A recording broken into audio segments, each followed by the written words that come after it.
Your motorcycle chain is one of the most abused parts on your bike, but when was the last time you actually checked it? A worn out chain can prematurely wear out the sprockets, and worst case, it can snap off while you're riding and turn into a chainsaw. But don't worry guys, today I'm going to show you exactly how to swap out that chain the correct way without turning it into a meat grinder. Today, I'm going to show you guys how to make sure your chain is installed properly. And if you think all chains are the same, I've got some news for you. Choosing the wrong chain could end your ride a lot faster than you think. So stick around. By the end of this video, you'll not only know how to change your chain like a pro, but you'll also understand how to extend its life and keep your ride smooth and shotgun a beer like a pro. Let's dive into it. So first, why is replacing your chain properly and at the right time so dang important? Now, if the chain gives out and separates, though rare, it will turn the chain into a literal chainsaw, which can rip through body parts, frame parts, riding gear. This also means you're usually gonna go down with no rear tire control. It's generally not a pretty sight, so that's why maintaining that chain is so important. All right, guys, now I have here in my hands an old chain, because you're probably gonna ask yourself, what are the signs that indicate my chain could be in need of maintenance or actual replacement? Well, first off, it may have tight or loose sections. This guy is floppy as hell. Side to side movement and vertical,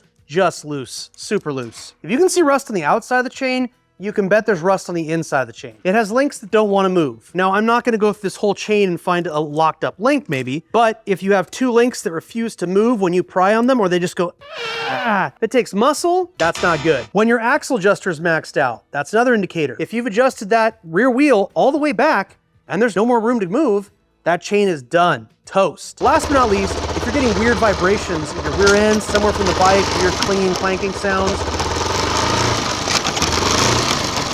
that's from your chain flopping up and down and side to side all over the place. Now, if you guys are enjoying this video, go ahead and hit that like and subscribe button. It really helps the channel out a lot. Super appreciate you guys. What should I consider in choosing the right chain for my motorcycle? First off, you gotta ask yourself, what kind of chain do I have versus what do I need? Remember, the previous owner of your bike may not have installed the correct chain. So before you go grabbing that direct replacement, check in the owner's manual or service manual to ensure you have the correct chain type, pitch, and length. Now, one thing I forgot to mention is the forum. On tjbrutalcustoms.com, you can click the forum button and join the conversation, ask questions about your chain, other parts of your bike. I'm personally on there almost every day answering questions, as well as other members who will be able to help you out. Now, there are three types of chain. You have standard, O-ring, and X-ring. Now, a standard, which is rarely used now, has no O-rings to separate the links and relies on heavy lubrication to keep the chain healthy. O-ring chains separate all links by a rubber O-ring, and they're better than standard, but in the past decade, they've become more of an affordable yet still acceptable option. X-ring chains have an X-shaped ring between the links for superior lubrication retention and chain longevity. My personal favorite of these is the X-ring. Can't always find them, they may not always be in stock, but if you can afford it, they are the best option. So I've covered chain type. Next up is the pitch. And the pitch on a chain is the distance between the roller pins. Very important, because a 525 pitch is not going to fit the same way as a 630. The pin distance is different. This is very important because if you get the wrong pitch on the sprockets on your bike, what's going to happen is the chain will either jump teeth or it will rip the teeth off. Last but not least, as I mentioned previously, chain type, pitch, and length. Now, the length is how many links you're going to need to fit your bike properly. For an example, a VT600 requires a 525 pitch chain with 120 links. That brings me to the final point of choosing the right chain. Do you want a clip or a master link? Now, I'm going to answer that question as soon as I get to the install portion of this video. Now, I'm going to cover a few different ways that you can remove the chain from your bike. Some are easy, some are fun, all of them are awesome. First off, you can use an angle grinder with a cutoff wheel. It's messy, you got to cover shit from sparks. You could also remove your entire rear wheel. Again, messy, time consuming. If you don't have a lift, it ain't fun. Third, my favorite is to use a chain breaker tool. This little guy right here. We do have it at tjbrutalcustoms.com. It's a very simple tool. You kind of pinch it, it opens up, goes over the chain, and you crank this hand right here. Handle, not a hand. This is my hand, that's a handle. Don't worry guys, I don't have Alzheimer's. Anyways, this is a really easy way to break that chain off your bike in just a few minutes. Another tool you're gonna want, I actually modified these pliers from Harbor Freight. They say drop forged in China, so you know they're top quality. I actually ground them down, put a little divot in the end here, and this helps me install the master clip link on the chain at the very end of this whole process. You can actually use a set of regular pliers. It's just not as easy. It's a little more cumbersome. time consuming. It can actually be frustrating, to be honest. The next tool you're really gonna want, maybe it's not a tool so much, but nitrile gloves. Chains are messy. As you can see, my hands are already filthy here. Chains have wax, grease, road grime all over them. It's gonna save your hands. Your girlfriend will thank you later. Last but not least, you're gonna want wrenches or sockets to loosen your axle and turn your axle adjusters. While you're in this process of taking your chain off, replacing it, whatever, it's a great time to consider gear changing. I'm personally partial to the stock gear setup on most of the Honda Shadows. I find that it's a great all-around gear setup. You get good takeoffs and decent highway speeds. However, if you spend more than 75% of your time on the highway, I would say, you may want to change the sprocket on the rear wheel. Doing so can actually reduce highway speed RPMs. However, there is a trade-off. I'm gonna use the VT600 for an example here because it's a pretty universal bike. The stock setup is 40-tooth rear sprocket, 16-tooth front sprocket. Gives you great overall performance, like I said. You've got great takeoff from the line, good highway speed RPMs. Now, if you go down a few teeth on the rear sprocket, it gives you the following. You've got some lower RPMs at the same speed, potential for a bit higher top speed, but seriously, you're not gonna get like a 30-mile-an-hour increase in top speed. We're talking like a few miles an hour. It's teeny. You will also have a much slower acceleration. Your bike will turn into a sloth off the line. So, you know that zippy feeling when you hit the throttle and you take off? It's gonna go out the window. You're really not gonna have that anymore. However, on the highway, when you're going 80 to 90 miles an hour, the RPMs will be a tad lower. These are the two biggest mistakes I see when people are changing chains. First, when you go to ride the bike, the chain is too loose or too tight. If it's too loose, the chain will break in. If it's too tight, you will stretch the chain. No bueno. Number two is not lubricating the chain. What's the number one rule with sex? Chain changing. Lube, lube, lube. There's a lot of awesome lubrications out there. There's wax lube, dry lube, spray lube. We have them all on the website, but any kind of lubrication is better than none. Most chains do come pre-lubed in the package, unlike most sex toys. However, you're gonna wanna make sure when you put that chain on, regardless of what's on there, you make sure it's lubed very, very well. Say the word 3 times. Lube, lube, lube. Don't forget that, kids. I almost forgot. Another huge mistake that people make is installing the master clip backwards. In this video, I'm gonna show you the proper location and direction of how to install that master clip link. All right, guys, if you ride a chain drive bike, I'm about to walk you step by step through the process of swapping out your chain. Let's get into it. If your chain looks like this, you don't want it at all. So the first thing you're gonna wanna do is rotate your rear wheel, shift the bike in neutral, and you can rotate the rear wheel, roll it around the ground if you want, but you're gonna locate the master link. It's gonna look different from all the other links. All the other links have a raised pin in the center. Master link is gonna have a divot in the center of it. So we're gonna remove that with chain braking tool. So you open the chain braking tool, put it over the pin you're gonna remove, and you start turning this fancy little handle. All right, now it gets a little hard where you're gonna need some leverage. Here we go. I can hear it popping. It's crunchy, crunchy. Sounds like cornflakes. There we go. Back this off and move to the other pin. You can see here, this is one of the O-rings or X-ring, I'm not sure, that came out of this chain. It is just dried out and cracked, and it's just degraded rubber. Just super dangerous chain to ride. This is just toast. So then you're gonna move your chain braking tool over to the next pin, back out the little nubbin in there so it's flat. Open up the tool, clamp it over the link, and start screwing around.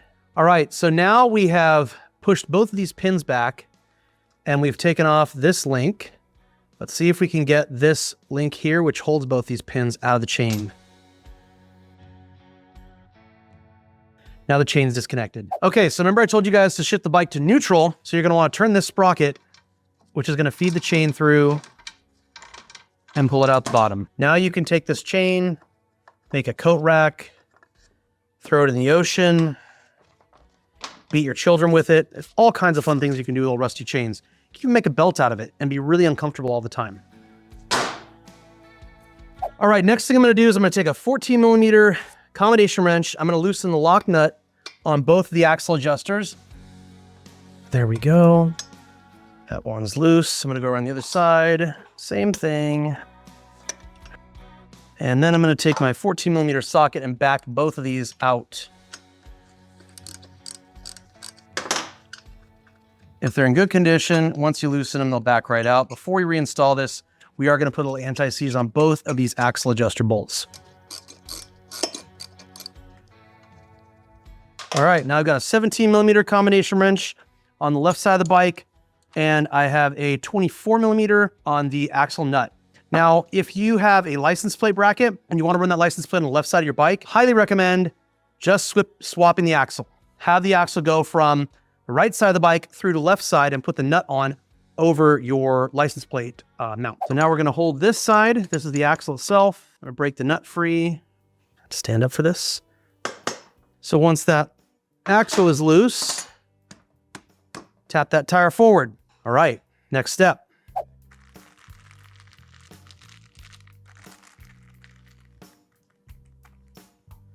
Now we're gonna open this up. So these chains are gonna be pretty dirty when you pull them out. They'll pick up anything you set them in. So if you've been grinding on your bike, you got a bunch of dust, you really don't wanna set this in that crap because metal shavings can get in between these links, okay? And if that happens, it's gonna prematurely wear out the O-rings or X-rings inside your chain. So I prefer an X-ring chain over an O-ring chain because an X-ring chain is going to hold the lubrication in between the links much more effectively than an O-ring chain. An X-ring chain actually has channels on the inside of that ring that are hollow. So when you cut the ring in half, it looks like a big X.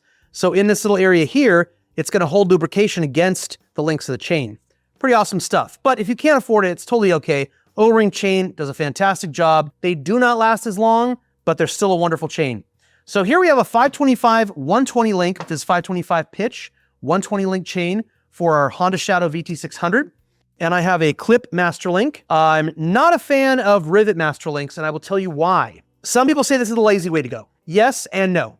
If you are on the side of the road and you have to change your chain for some reason, try getting a rivet chain off without a cutoff wheel or having your specialized tool. So a clip master link can be installed with a multi-tool. You got a Gerber or Leatherman on you when you're traveling. Most of you guys should. If you haven't yet, that's on you. But that clip master link, it's very easy to take the chain off the bike. No problems whatsoever. Roadside fixes are made much easier by this simple little tool. So now we've got our chain all coiled up. It's a little stiff, you can see, but that's okay. It's right out of the box. We're gonna take the chain, slide it back behind here. You're gonna start to unravel it by hand. You're gonna set the chain on the front sprocket and rotate the front sprocket.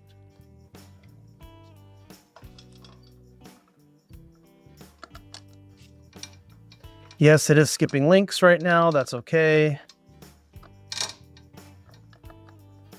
Now you can see I've got the ends of the chain lined up here. I'm actually going to go back a little bit so we have some traction. And I'm setting them down on the rear sprocket so that the two ends meet up. So this is your clip master link, the rear side. You're going to take two of the included O-rings, slide them down each of the pivot pins. And you're going to put this through the chain from the back side. All right, press it through with your fingers. Once you push the master link through, you're going to want to make sure that everything's clean on this side. You're going to take the remaining two O-rings, press them onto those pins. You're going to take your cover piece and you're going to push this over the top. Beautiful. So I'm going to take my clip master link, and this is very important, kids. You do not want to install this with the open part facing forward because most of your motion at speed on a motorcycle is the chain's doing this. So if it happens to catch a stick or something fucking stupid, a rock, some act of God hits this tiny little thing, it could flick it off of the chain. Now, if we put it in this way, which is the correct way, with the clip facing backwards, as the chain's going around, there's no chance or risk of anything hitting the front of this in this orientation and knocking it off your chain. So this is a safety thing, guys. Make sure you pay attention to this. So we're going to put this down here. Now that we've got our clip oriented correctly, you push these together and it's going to slide into two little indentations there. Now I have a set of pliers that I use sometimes for this. Press the back of that clip in. Now you have installed a clip master link on your motorcycle chain now.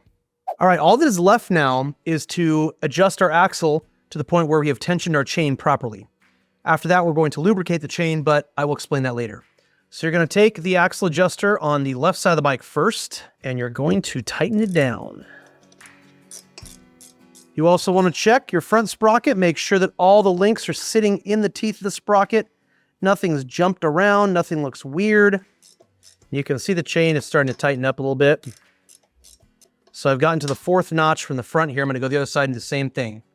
On the right side of the bike, I've adjusted the axle adjuster with a hash mark on the axle to the 5th notch on the axle plate. Now I'm gonna line this side up with that. I'm gonna push this back to the 5th notch as well. See that chain tightening up there? So you want about a 1/2 inch to 3/4 of an inch of play on this chain. Right now we've got about 1.5 inches, quite a bit. So I'm gonna tighten this back to 5.5 notches. Actually, I'm almost right on top of 5. There we go. That's 5. Let's see what the other one's at. Make sure we're on the same notch. Yep, we're at 5. Come back over here. We're at 5. Let's check our tension. A little bit much. Just past 5. So we are just past the 5th notch. Same thing on this side. Check our tension, still a little sloppy. Let's go to 5.5. That's 5.5. That's better right there. We've got about 3/4 of an inch movement. 1, 2, 3, 4, 5.5. Double check our tension. We're looking good, looking very good. Okay, now you're gonna take the lock nut on the axle adjuster and you're gonna tighten that guy down. Wanna hold the adjuster with a socket, get your combination wrench in there and tighten the lock nut. I have applied anti-seize to this before we filmed this, so didn't figure I need to show you guys how to wipe something with a paintbrush. Pretty easy. So now you're gonna basically repeat the process for this side.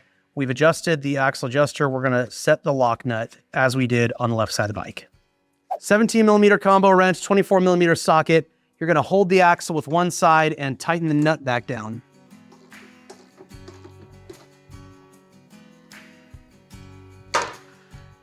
And you've just replaced a chain on your motorcycle. So the next step you're gonna do here after installing your new chains, you're gonna wanna lubricate the chain properly. What I would recommend doing, instead of getting kicked out by the HOA, is laying some newspaper or cardboard down because the chain will drip. It's a little messy. What I prefer to do is take a spray chain lubricant with a rag, spray it right here so I catch anything extra, roll the bike back, spray it again, roll the bike back, spray it again, until that whole chain is really well lubricated. Now, I've just got some lube that I've had sitting around the shop here for years. You can get it on Amazon, eBay, lots of web stores. We have it on the shop, tjbc.com as well. You wanna make sure you get a good quality lubricant. Personally, I like, Bel-Ray, Motion Pro, Lucas. There's a bunch of different brands out there. They all pretty much do the same thing. Guys, we're working hard every day to bring you new content. If you don't want to miss any of it, make sure you hit that like and subscribe button. And if you like this here hat, there we go, which I think is outstanding if I don't say so myself, you can get it at tjbrutalcustoms.com. We also just released our extra small thongs. We did not have a female model to show those to you guys, but we got a nice guy with a tight ass. Thanks for watching. I'll catch you guys next time.